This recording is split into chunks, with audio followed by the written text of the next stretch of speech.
Hello everyone, it's Alex. Thank you guys so much for tuning in today. So today I have a video that I had you guys help me out with. So as you guys can see from the title, we are doing the most standout makeup releases of 2019. The ones that were the best of the best, the ones that we love, the ones that maybe changed the way that we see makeup or formulas or textures. What is it out there that really stood out to you guys? Now I have some that obviously I love, which you'll see in a future video, but these are your submissions. So I wanted to share the ones that you guys have mentioned to me. Obviously everyone will be anonymous. I will put pictures of anything that I do not own up on here on the screen. But first, before we get into the video, if you're new to my channel, welcome to the familia. My name is Alex. I'm an eyeshadow enthusiast with a dash of project pan. If that is something that interests you, subscribe, join us. And now without further ado, let's see your responses. Now first and foremost, I want to thank everyone who did make a submission. I will be doing part 2 to this video of the worst makeup releases of 2019. So I do want to appreciate you guys because I could not do these videos without your participation, and that means a lot to me. So let's start out with the first submission that I did get, and that is the Cliona Stained Glass collection. I really like this collection. Now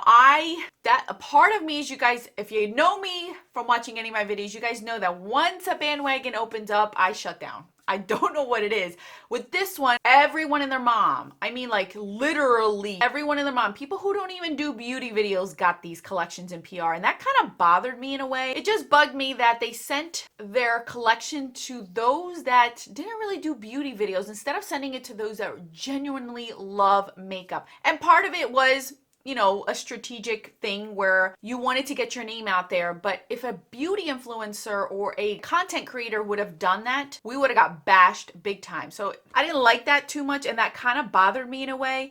But overall, let's talk about the actual collection. I think they did a great job with it. I think it's beautiful, and I'm happy that they made it permanent, because if it was limited edition, I think I would have been more pissed than anything, because why make something so grand and send it to so many people and hype it up so much and then we can't get it? So I'm kind of happy that it is permanent. Eventually I do want to get it. It's just let the hype go down, and I have shopped my stash for a lot of those. I can't say that I have exactly the same texture, maybe the same undertones and the shift on the eyes, but as far as the actual collection, I don't have anything exactly like that. But I'm okay for now, waiting until it dies down and then getting my hands on something. But yes, I think that that collection opened up a lot of people's eyes to indie brands in general, because a lot of indie brands were doing that already. It's just they got their foot in the door in a big way that made everyone else realize that there's more to makeup than just the mainstream. Makes me super happy that that actually happened. All right, here's the other one, Huda Beauty palettes. None in specific. They just mentioned Huda Beauty palettes. I think that Huda Beauty, with her last release with the retrograde, she may have opened up where, hopefully, crossing my fingers, we see more pastels in 2020. You guys know that I have mentioned few and far between we have seen pastels, and I did get the Nomad palette, the Tokyo Harajuku one. That is mainly pastels. That was one of the few ones. ColourPop did a few monochromatic ones that had pastels in it, but I really want to see more pastels. She changed the game when it comes to textures and that whole glitter pressed shadow thing that now we're seeing, which I'm not 100% a fan of, to be honest with you guys, but it's still glitter, and I love glitter. I've always loved glitter, anything shiny, metallic-y, so I don't mind it. It's just I don't want it in my palette. I'd rather have it separate where I can pick and choose, and I'd rather have metallic-y, duochrome eyeshadow kind of things. But I do like her palettes. I do. With her, it's a hit or miss with people in general. Either you like her brand or you don't like her brand. But I feel like with the last one, the retrograde, I'm hoping we see more pastels in 2020, because I will be all over that. Now we have the Melt Cosmetics Holiday Palette. That was very cool what they did. I really like the fact that they did a Muerte and Amor. I think it's Muerte and Amor. I didn't get it, you guys. I know. I'm one of the few that wasn't even interested in the collection. It's just, I think I have so many of those colors in my collection that I was like, eh. And not to mention with the whole Melt Cosmetics formula, it genuinely shut me off to the brand. But I thought it was a beautiful collection. I loved that it incorporated light life and death kind of thing with the palettes. You got the dark side, you got the light side. You could pick or choose, but they go together at the same time. It's like yin and yang. I really like that. It's a beautiful collection. And now that Melt Cosmetics is at Sephora, here's another avenue for indie brands to be noticed a little bit more. So I do like that. I thought it was a beautiful collection. I love the highlighter. I love the whole detail that they came with this collection. The whole skull, the flower, everything about it. It just looks super, super beautiful. And I really would hope that in the future we see more of those fun collection kind of things, but not so consistent. If we were to see more collections like that, maybe seasonal or holiday-ish, I think that would be so amazing. So I do like that. I think that was a beautiful collection. I personally didn't buy it. I personally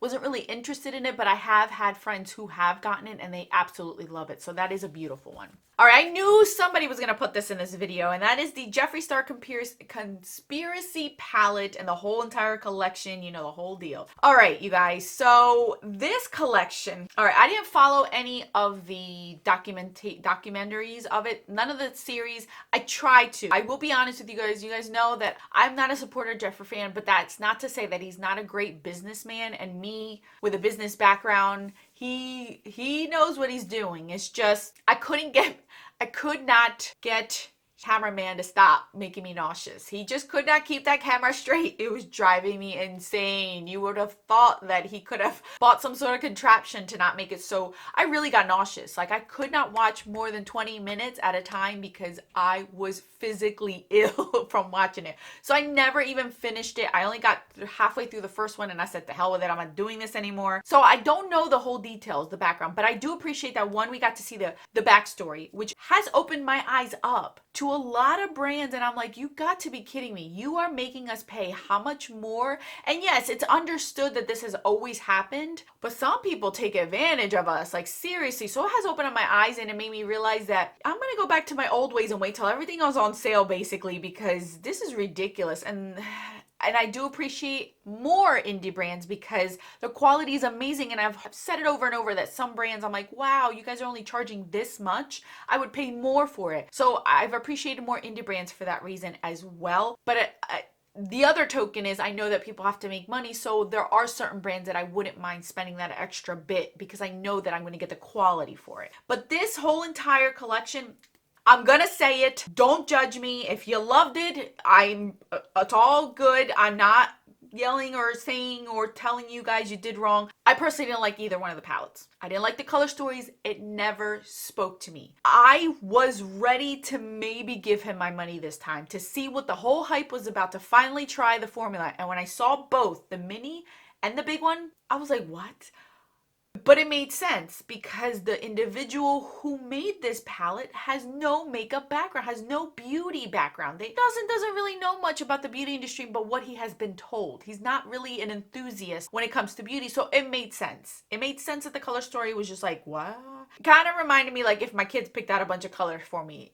You know what I mean? Like it really didn't, it wasn't a cohesive one. I couldn't even try to break it down. Like every time I tell you guys, all right, Mr. Man just called me and he interrupted my thought process. I don't remember where I was. This man, that man has the perfect timing to call me. And of course he gives me bad news, so of course now my mind's gonna be on that. I don't remember where we were. I know we were with the Jeffree Star situation, but I know that it was a collection, and I think that this collection changed the whole game of the whole industry just because we got to know the backstory of how things are done, decisions that are made, cost per whatever, how things are sold, percentages. Kind of open up our eyes to that, and that's the main reason why I love that whole entire release of it. The palettes themselves never spoke to me. Not even breaking it down into quads or duos like I tell you guys whenever you have a palette that isn't cohesive, it still didn't speak to me. So the palette themselves, for me, were like, no way, no thank you. But as far as the whole entire aspect and backstory and knowledge, I really do appreciate it. It definitely changed a lot of us. It changed a lot of our thought process behind beauty and how things are marketed and cost for things versus, not knowing anymore. And hopefully we'll be smarter consumers for that, because that was the good thing that came out of that. Now, I have two more things real quick. The first one I want to mention is somebody mentioned the e.l.f. Camo Concealer. If I recall, this one might be the dupe to the Shape Tape. I don't know. You guys know I haven't bought a concealer in God knows how long, and I only have one left in my collection. That's the only one I plan on keeping unless I decide to try something new. But that's one of the best ones that came out there. I don't know. You guys are going to have to let me know because that one for me, I'm like, what? I have no clue about that one, but I think that's the one that's the Shape Tape one where it's super, super inexpensive and it does the same thing as the Shape Tape. Correct me if I'm wrong down in the comment section because you guys know in that category, I am completely oblivious and I am 100% accepting that. Last but not least is the best releases of 2019. Somebody mentioned multi-chrome eyeshadows, and I gotta tell you that yes, my answers were completely answered this year. You guys know that I love eyeshadows and I love anything metallic-y, shifting, shiny, all up in your face. Even though right now I'm not even wearing anything on my eyes, I love that. I absolutely love that. That is one of my favorite things. I have tried so many from different brands. I've tried Luxie, Davina has come out with some, Sydney Grace has come out with some. We have the Cleona ones that have come out with some. There's so many. The shifting pigments, cream eyeshadows that I've tried. I love it. I genuinely do. And I know a lot have mentioned that those are not wearable. Let me tell you guys, yes, they are because I have worn them in a natural way. And it's like, you can't even tell. It just looks like this beautiful shifting, but it still looks natural on the eye. Like,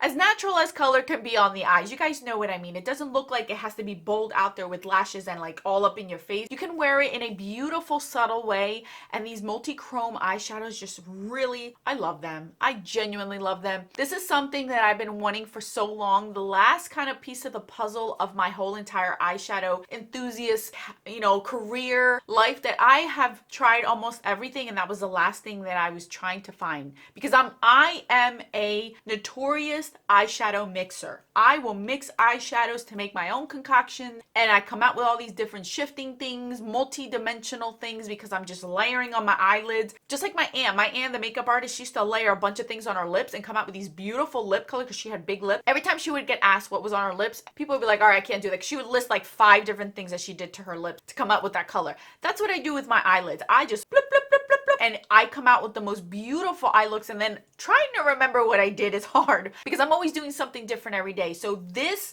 was the answer to my prayers where I didn't have to do too much of the blip, blip, blip, blip, blip, and it came naturally in a pot or in a pan or in a cream pot tube where I could just squeeze it right on my eye. So I love that. Definitely for me, I would say that's one of the makeup releases of 2019 that has been the best, is the multi-chrome eyeshadows. So thank you to all the indie brands who mainly did it. So thank you guys so much for submitting all of these. These were all beautiful. I think that these are amazing. Most of the ones that you mentioned are at least the main ones that I would have said as well. So we all think alike, which is great. Stay tuned for part 2 because you guys, part 2 is going to be a little bit sassy when it comes to the worst makeup releases of 2019. We're going to bring some sass and some wine in here because we're gonna get into it. We are going to get into it. So thank you guys so much for watching. More videos will be right over here for your enjoyment. Until then, bye guys.